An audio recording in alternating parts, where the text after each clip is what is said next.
នាងមកដល់ពន្លឺភ្លឺដោយព្រះអាទិត្យរះ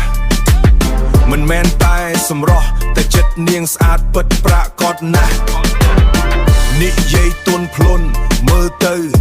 មានតម្លៃដើរទៅណាក៏មានគេគោរពមិនមែនសាមញ្ញទេបងស្រីកុំគិតថាល្អតែរូបរាងខាងក្នុងក៏ពេញដោយពន្លឺចេះគោរពអ្នកដទៃមានសុខជីធัวជាអ្នកដឹកនាំផ្លូវស្នាមញញឹមតូចប៉ុន្តែមានអំណាចធំធ្វើឲ្យពិភពលោកជុំវិញនាងคล้ายជាកន្លែងស្រស់ស្អាតផ្ទុះស្រីល្អឯកអូនាងមិនដូចគេទាំងចិនទាំងស្នេហានាងផ្ដល់ឲ្យពិតទេស្រីល្អឯកមិនមែនត្រឹមសម្រស់តែជាផ្លូវចិត្តល្អដែលធ្វើឲ្យគេគោរពអូហូ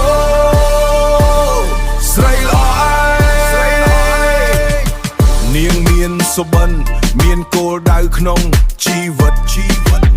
មិនរងចាំអ្នកណានាងបងកាត់ផ្លូវដោយខ្លួនឯងពិតសំឡេងនាងនិយាយមិនខ្លាំងតែមានអត្ថន័យធ្វើឲ្យអ្នកស្ដាប់គិតតាមនិងយល់ពីតម្លៃមិនចាំបាច់អួតអាងព្រោះនាងមានអត្តសញ្ញាណ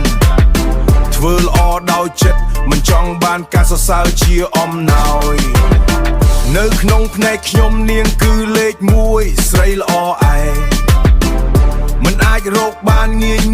យទេបងប្អូនទាំងអស់គ្នាស្រីល្អឯកអូនាងមិនដូចគេទាំងចិនទាំងស្នេហានាងផ្ដល់ឲ្យពិតទេស្រីល្អឯកមិនមែនត្រឹមសម្រស់តែជាផ្លូវចិត្តល្អដែលធ្វើឲ្យគេគោរពអូហូ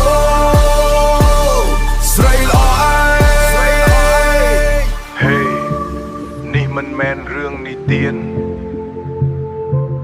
នេះជាការពិតដែលខ្ញុំបានឃើញក្នុងភ្នែកនាង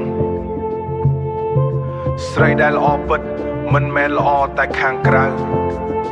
តែល្អពីបេះដូងដែលភ្លឺដូចផ្កាយនៅលើមេឃខៀវ Hip Hop Beat ធ្វើឲ្យបេះដូងខ្ញុំរំភើបនាងគឺស្រីល្អឯកដែលខ្ញុំមិនអាចភ្លេចពីថ្ងៃនេះទៅខ្ញុំនឹងប្រាប់ពិភពលោកថាស្រីល្អឯកថាស្រីល្អឯកមាននៅទីនេះមិនមែនត្រឹមក្នុងរឿងទេ